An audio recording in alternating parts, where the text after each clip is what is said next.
In case anyone don't know, this year is the year of the dragon according to the zodiac. So I feel like I wanna do a video talking about dragon. Of course I talk about our favorite bubble dragon, Bob and Bob, the green and blue homies. Considering they came from the very famous Bubble, and they were the reason I know title to begin with, I feel like they deserve another attention in this month.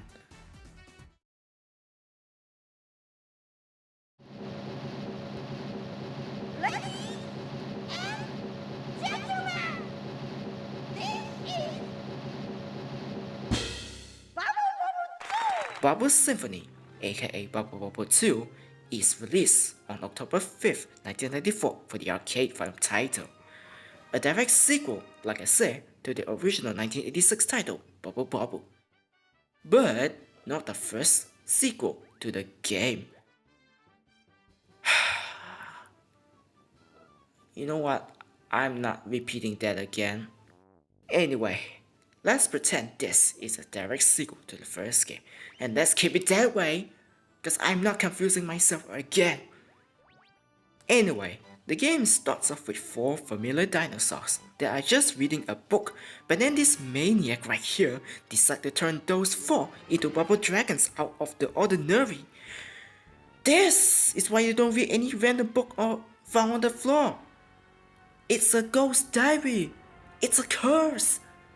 Didn't you learn from Paper Mario the Thousand Year Door? So just like any other thing, the 4 heroes embark on a journey to turn back to their normal human being. But why though? Why? I mean, being able to blow bubble in a dinosaur is fun though. I mean, what do you have to worry about? You don't have to go to school, you don't have to pay bills, you don't have to pay your debts. You don't have to worry about life problem. Blow bubbles and call it a day. Certainly better than being a human. We have 4 characters here who are the children of Bob and Bob, the protagonists from Bubble. Bubblun, Kululun, and Kororan. Each of them allows for different experience by different players, so you can try whichever you want that suits you. And for the most part, I always went with the green boy because he is the man, the star of the show, am I right? The gameplay is mostly the same as its origin. I say mostly because some aspects are new. You can hold down the button to charge in order to release multiple bubbles in one single shot to maximize your dominance. There's also this randomizer item that appears every time you use your continue, which includes stuff like long shot, rapid fire, and speedy shoot, etc. So say goodbye to solely relying on random item appearing in the level in the first game. The game includes a total of 15 stages, excluding the first and final stage that are separated by a branching path, reminiscent of the Darius series. Oh wait, Darius, sorry. Definitely did not copy Outrun. Remember, Outrun and Bubble came out on the same year. The levels are pretty short to get through. Each world contains multiple rooms that last around 5 to 10 minutes, and by the time you finish them all, you will realize it was pretty short and won't take you too long. The other problem though with the predecessor is that the level itself can be frustrating. At the beginning, like I said, it's a fun ride, but as you progress through deeper and deeper into the second half, who's supposed to figure this out on their first try, like who? But when it comes to Bubble Symphony, Taito seems to realize their mistake because the level design here are more fun to traverse through. The stages are much more straightforward that lets you know what you're supposed to do without alienating the fanbase. While there are some of the cookie cutter levels that make you really want to lose your mind, those aren't as apparent as the first game, which not only lets the player enjoy the game, but also giving chances for player for more trial and error. The other noticeable changes are the background, and seriously, when I look at them, I don't even want to go back to the original game. Look, I'm not saying the first game is bad, but there's something that about looking at a really nice detailed background and then going back to a black background like this, there's just something so missing. As opposed to Symphony, where each world contains different backgrounds that adds more to the alive-o-meter. Each world are well represented by different themes that adds another sense of creativity to the game. You can see some great ideas being implemented here and there. Their efforts never gone to waste. How about this one where you're stuck inside a TV machine fighting against other enemies? Or even this one featuring Radish. You know, Radish Land from the really one weird game. Yeah, that one. Let's not talk about it, please. The creativity can be seen in this game, and honestly, Taito should give themselves a pat on their back. Each world always ends with a boss fight that are very easy to beat, including this idiot here. Bosses also include another layer of creativity, which brings me to the next point. Upon starting up the game, you will notice some familiar characters in the background, and this is where they expanded a creativity meter. As you may notice by now, the game is packed full of surprises and references to their other title games.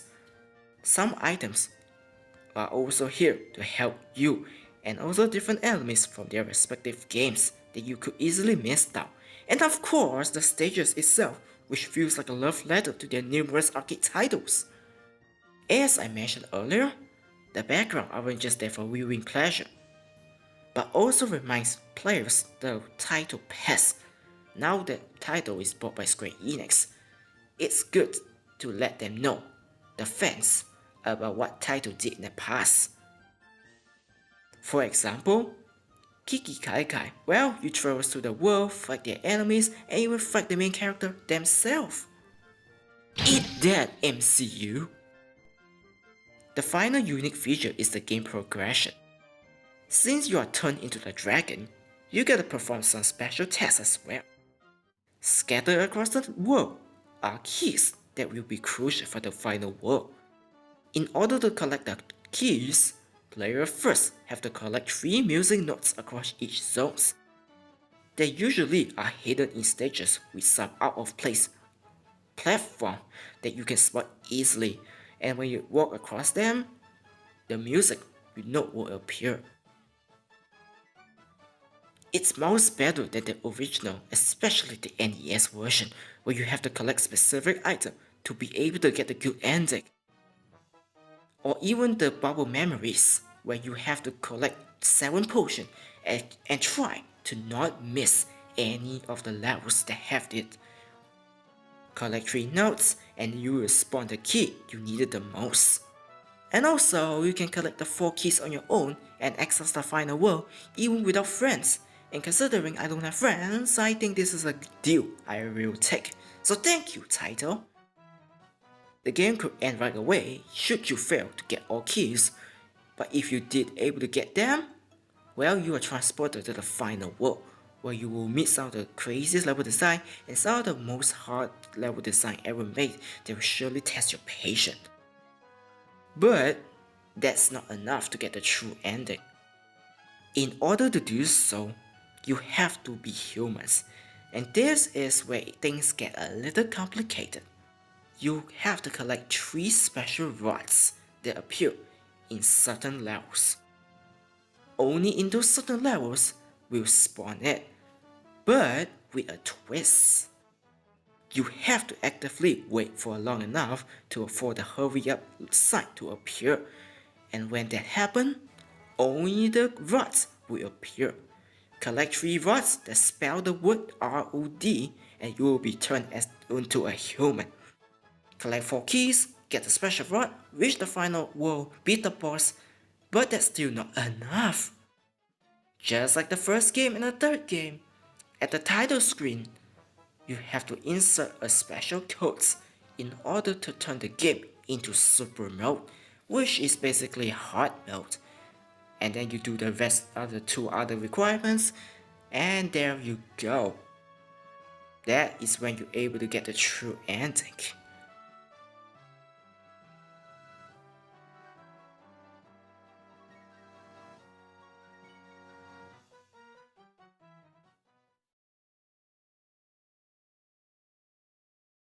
So yeah, that is my review on Bubble Symphony.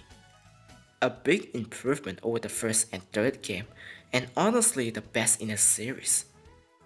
Whether it was for the Easter eggs, gameplay style or the presentation, this game blows the Bubble on the other 2 games out of the water. The game is enjoyable from start to finish, and I really recommend you to give it a shot. The only problem is the special requirement to get the true ending, and the fact that the music is lackluster compared to the first and third game. This feels like the ultimate title celebration because of all the stuff that I mentioned, something that future Bubble games wouldn't able to do. Bubble Memories is pretty bland. Bubble for Friends left a lot to be desired, and the other sequels they made or published or from other developers just couldn't live up to the name. Bubble Symphony was then ported to the Sega Saturn in Japan, but good luck getting it at a cheap price nowadays.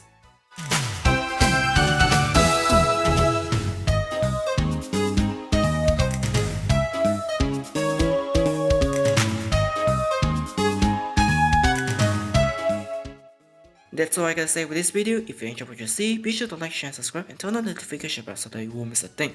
Comment below your opinion on this game. Do you like this game? What's your opinion on the Bubble series? Which one do you think is the least good one? Let's have a peaceful discussion. Thank you for watching, and have a great dragon year.